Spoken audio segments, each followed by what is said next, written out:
34e et dernière journée, c'est OM Rennes cette saison. Les malheurs de l'OM, souvent on en a beaucoup parlé, avaient commencé à Rennes, bagarre à Rabiot d'une violence inouïe, je cite les grands auteurs. Dimanche, pour la dernière journée de championnat, l'OM retrouve quoi?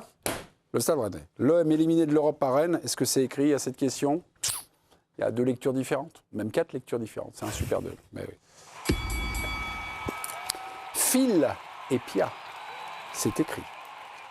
Quel premier, Victor Hugo là? Je commence parce que j'ai vraiment pas beaucoup d'arguments. Merci beaucoup d'avoir mis en valeur votre travail préparatoire. Greg et Félix, nos 2 îlets de débordement. Ce tandem me fait plaisir. Tu seras très impactant après Pia si elle n'a pas d'arguments. Je pense que là, tu peux plier le truc dès le début. C'est à Félix de décider si tu veux. Non, vas-y. Ouais, c'est votre coach. Écoutez bien le Je vais essayer d'amortir les dégâts de son fourche. L'OM éliminé de l'Europe par Rennes. Est-ce que c'est écrit? Pierre Clément. Alors, vous savez pourquoi je pense que c'est écrit? Parce que j'ai écouté attentivement la conf d'Habib Beye aujourd'hui et j'ai entendu comment il continuait à éviter de prononcer le nom du Stade Rennais. Et je me suis dit, il y a un vrai avantage psychologique parce que les trajectoires des 2 clubs sont inversées en lien avec la présence d'Habib Beye ou pas. Et donc, je me dis que s'il y en a un qui peut te choquer, comme disent les jeunes, sur ce match, c'est le coach de l'OM. Je mets toutes mes billes sur Rennes. Ok. Non, Greg Schneider, pourquoi? Alors, à part mettre le feu aussi près de la commanderie, ils ont tout eu cette saison, Marseille. Ils ont tout eu. Ils ont eu la bagarre, l'exfiltration de Rabiot, le 2 Zerbi, les buts à Bruges avec le gardien qui met un but de la tête. Enfin, c'est apocalyptique. Ils ont quasi tout raté. Et là, que se passe-t-il? Ils sont quand même à une victoire de raccrocher la queue du Mickey. Ils ne savent même pas comment, ils ne savent même pas pourquoi. Mais c'est là. On leur présente, c'est au milieu de la table. Très franchement, si j'étais eux, je me dirais, mais c'est tellement beau que j'ai pas le droit de refuser cette opportunité. Après Greg, on passe dans le camp des oui, c'est Philippe Sansfourche. Ouais, c'est malheureusement écrit.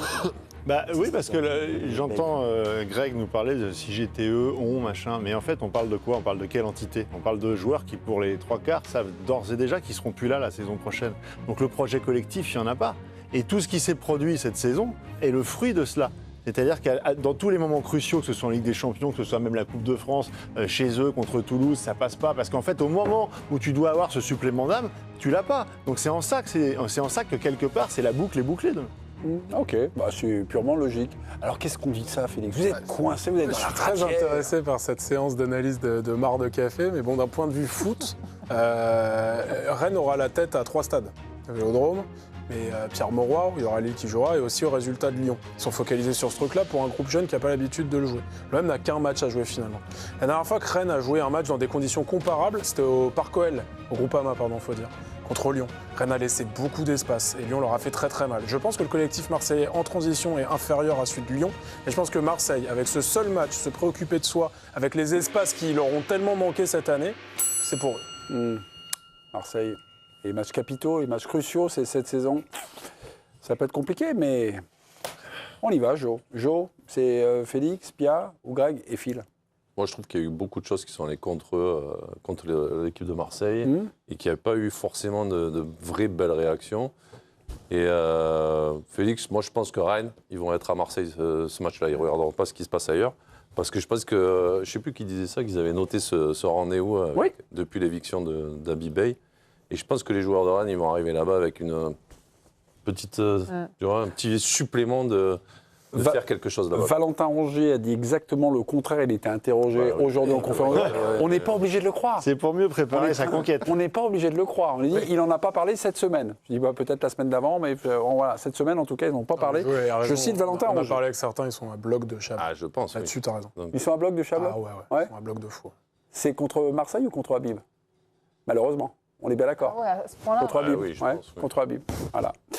L'OM éliminé de l'Europe par Rennes et c'est vrai que l'OM a perdu la plupart de ses grands rendez-vous cette saison.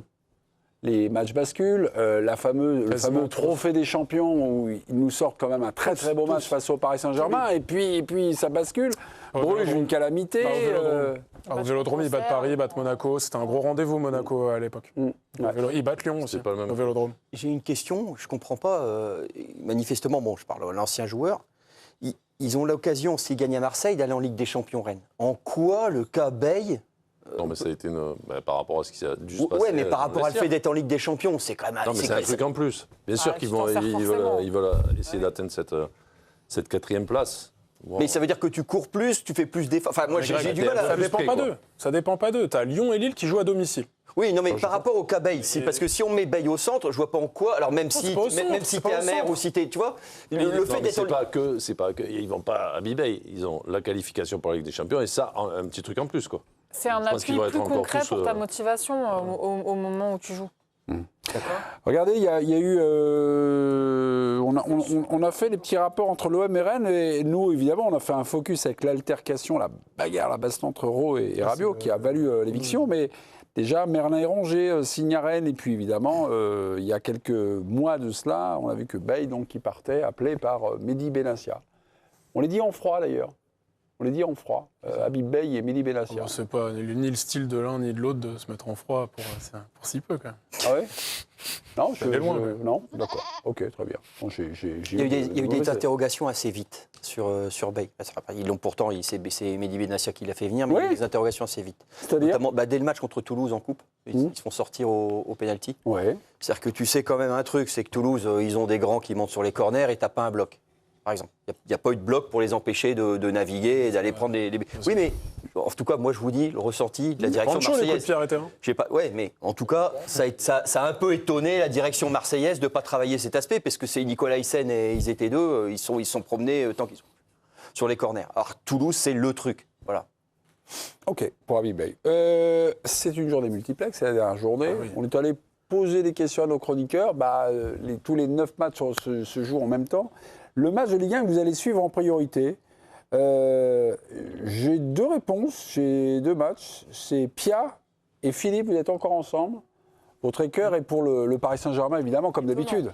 Et en fait, je commente le match, donc déjà, je suis sûre Ah oui, à 100% d'accord. de... Ah oui, c'est pour ça. Parce que sinon. Ah oui, non, mais c'est bon, le débat il est réglé. Ah là, c'est professionnel, en Attends, fait. je finis ma phrase. parce que Aucune pour le hauteur coup, de vue, Pour quoi. le coup, j'ai un petit truc à dire. Non, mais je travaille, je commente le match. Mais cela dit, regarderas, il n'y a donc. pas que le PSG qui joue ce soir-là, il y a le PFC aussi, à Jean-Bouin. Et c'est la première fois qu'on va le rencontrer avec Antoine Comboiré sur le banc. Et pour les supporters parisiens, c'est loin d'être anodin d'avoir une légende du PSG qui est sur le banc du PFC. J'aime beaucoup Antoine. J'ai très envie de voir ce match à cause de ça ou grâce à ça. Parce que j'ai envie de voir le club de rail et d'Antoine Comboiré contre le club de rail et Antoine Comboiré. Pia, si vous croisez Antoine Comboiré, ne l'appelez pas Antoine comme ça. Je sais pas si vous le connaissez, Alors, hein. figurez-vous qu'Antoine... Ils se connaissent. Antoine, quand on s'est rencontrés, Antonio j'osais pas le tutoyer. Ouais. Et c'est lui qui me disait, mais écoute, arrête de me vous voyez, ça me Ah, gêne. c'est lui. Donc, moi, D'accord, j'ai ok. le droit. Non, parce qu'il y a une séquence qui circule sur les réseaux où il y a quelqu'un qui Mais tu l'appelle sais, Antoine. mais Pierre- j'ai vu, Pierre Clément, je c'est pas l'ai vu pareil, il y a pas longtemps. Non, mais il a je l'ai vu toujours- pas il a toujours longtemps, été et un je peu l'ai taquin comme félicité. ça. Je l'ai félicité pour ça. Je lui ai dit, Antoine, je suis d'accord avec toi. Je trouve que effectivement, les journalistes devraient vous voyez les coachs quand ils sont plus jeunes. Et je suis désolée, je suis un peu. Oui, vieux vous n'êtes pas là-dessus. journaliste aussi, Je l'ai- donc vous je pouvez l'ai- le tutoyer. D'accord, En très plus. bien. Non, il est Ça, c'est vrai. Il y a au moins 15 PFC, ans. PSG, vous commentez sur RTL, donc Ouais. c'est l'occasion de citer la marque, c'est bien. Vous avez bien vu votre Exactement, patron. ce sera Ok, très brillamment bien. commenté sur RTL. Et Ok, merci il y a juste pour la petite anecdote qu'il y a 10 ou 15 ans, justement, un correspondant d'RTL qui venait travailler l'été à Paris, qui ne connaissait pas ni Antoine Comboiré ni l'environnement, était venu en conférence de presse, à l'époque où Antoine Comboiré était à la tête du Paris Saint-Germain, et il avait posé une question et il avait omis d'enlever sa casquette.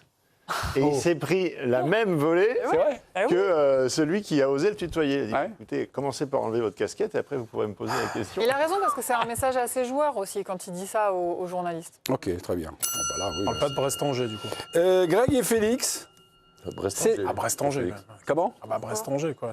Je sais même pas comment Pia va faire pour être vraiment dans Il son gagne plus un match commentaire, depuis des mois, il alors va qu'il y a bien falloir, Brest-Angers, quoi. Brest-Angers. Bon, c'est évidemment du 2e degré, qui ne passe pas malheureusement Non, mais en télé. tant C'est que comme ça, c'est. c'est Non, à mais- consommer d'avoir ce petit décalage. Et non, mon Greg, je regarde votre réponse. Bon, Greg. C'est les- Non, Ah, Greg et Félix, pardon, mais en Ah, mais fait, il voit une filiation. oui, bah, exactement. Non, mais en plus, vous avez la même réponse. C'est flatteur. Vous êtes des classiques, c'est l'île au cerf, en effet. Mais oui. Bah, Ah c'est oui. à la fois le haut et à la fois le bas. Mais Voilà, c'est le match que Le Havre et Nice vont regarder l'île Auxerre sur le banc.